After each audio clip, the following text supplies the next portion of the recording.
ఇప్పుడు ఒక పెళ్లి జరుగుతుంది అంటే పెళ్లి కొడుకు, పెళ్లి కూతురు ఉన్నారో లేదో కానీ అందులో బంగారం మాత్రం ఖచ్చితంగా ఉంటుంది. అండ్ ఇప్పుడున్న బంగారం ధరలకి కొనగలుగుతామా? హ్మ్. ఓకే. సో, ఈరోజు మనం మాట్లాడబోయే సినిమా కూడా కొంచెం దీనికి రిలేటెడే అనమాట. ఇది ఒక మలయాళం మూవీ అండ్ చాలా చాలా రిలేటబుల్ మూవీ అనమాట. మనం ఇప్పుడు అప్పు తీసుకున్నాము అంటే అప్పు టైంకి కట్టలేదు, ఈఎంఐస్ టైంకి కట్టలేదు అంటే ఇంటికొచ్చేస్తారు కదా! అలాగే ఒక ఊరిలో కేరళలో ఒక ఊరిలో కేరళ అంటేనే బంగారం. అస్సలకి వాళ్ళేం డ్రెస్ వేసుకున్నారో కూడా కనిపించదనమాట. చీర డిజైన్ మొత్తం కవర్ చేసేసి మొత్తం బంగారం వేసేసుకుంటారు. ఏదో గోల్డ్ షాప్ అడ్వర్టైజ్మెంట్ లాగా. అలాగా బంగారం చాలా మెయిన్ అనమాట. అంటే మనకల్ని మనం పెళ్ళిలో పొలాలు ఇస్తాము, అలా చేస్తాం కదా! అక్కడ వాళ్ళకి అలా కాదు. వాళ్ళకి బంగారం కావాలనమాట. సో, ఏం జరుగుతుందంటే ఈ స్టోరీలో ఆహ్, ఒక ఇంట్లో ఒక పేదవాళ్ళ ఇంట్లో పెళ్ళి. అయితే బంగారం లేకపోతే చిన్నతనం అయిపోతది. ప్లస్ పెడతామన్నాము. ఇప్పుడు ఏం చేద్దాము అనుకున్నప్పుడు ఒక ఐడియాతో వస్తారు. అప్పుడు ఏం జరుగుతుందంటే ఒక మనిషి, ఒక ఎగ్జిక్యూటివ్ బంగారాన్ని లైక్ అప్పుగా ఇవ్వటం. అంటే ఆహ్, రెంట్‌గా తీసుకుంటారు కదా! మనం ఇప్పుడు ఆర్టిఫిషియల్ జ్యువెలరీ చాలామంది అలా రెంట్‌గా తీసుకుంటున్నారు. బ్రైడల్ జ్యువెలరీస్ అని చెప్పి అలాగా బంగారాన్ని ఇస్తారనమాట. అంటే ఇంత ఇంట్రెస్ట్ అని చెప్పి ఈ డేట్‌లోపు ఇచ్చేవాళ్ళని చెప్పి తీసుకుంటారు.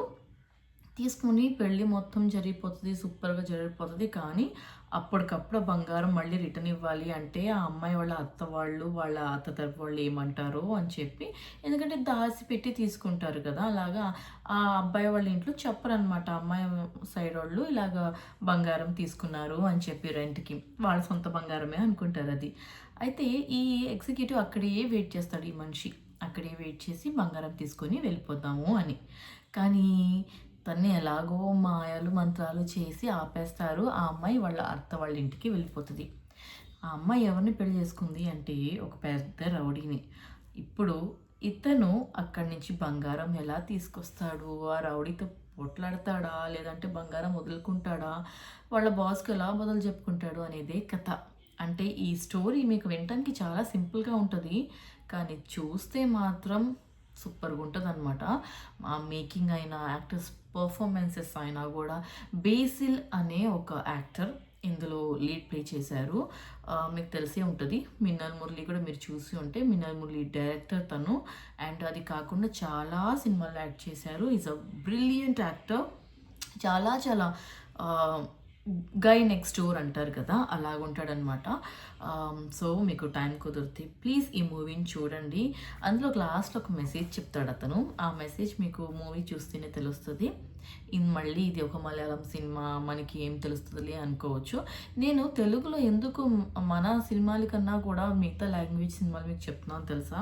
ఎందుకంటే తెలుగు సినిమాలు ఎలాగో మీరు చూస్తారు. మలయాళం సినిమాలు కొన్ని మీకు తెలీదు కదా! లైక్ కొంతమందికి ఆ రివ్యూస్ చూసేవాళ్ళుంటారు. కొంతమంది ఓకే. ఇదేం సినిమాలోలే అలా ఉంటది. కానీ ఈ మలయాళం సినిమాలు ఎలా ఉంటాయంటే ఆహా! ఓహో! అని గ్రాండ్‌గా ఏమి ఉండవు. చాలా సింపుల్‌గా ఉంటాయి. కానీ ఆ సినిమా చూసిన తర్వాత దాని ఇంపాక్ట్ మాత్రం సూపర్‌గుంటది.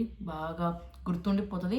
వాళ్ళు తీసే సినిమాలు చాలా నేటివిటీ కనెక్టెడ్‌గా మనకి న్ రియల్ లైఫ్‌లో మనకి కనెక్ట్ అయ్యే కాన్సెప్ట్స్ ఉంటాయని కాబట్టి చాలామంది మలయాళం సినిమాల్ని ఇష్టపడుతున్నారు. పెద్ద పెద్ద ఫైట్స్, పెద్ద పెద్ద సెటప్స్ ఉన్నవు. చాలా సింపుల్‌గా ఒక పెంకుటిల్లులో, ఒక గుడిసెలో సినిమా తీసినా కూడా మనకి రిలేటబుల్‌గా ఉంటది. అలా ఉంటాయి స్టోరీస్. సో, ఈ సినిమాని ఖచ్చితంగా చూడండి.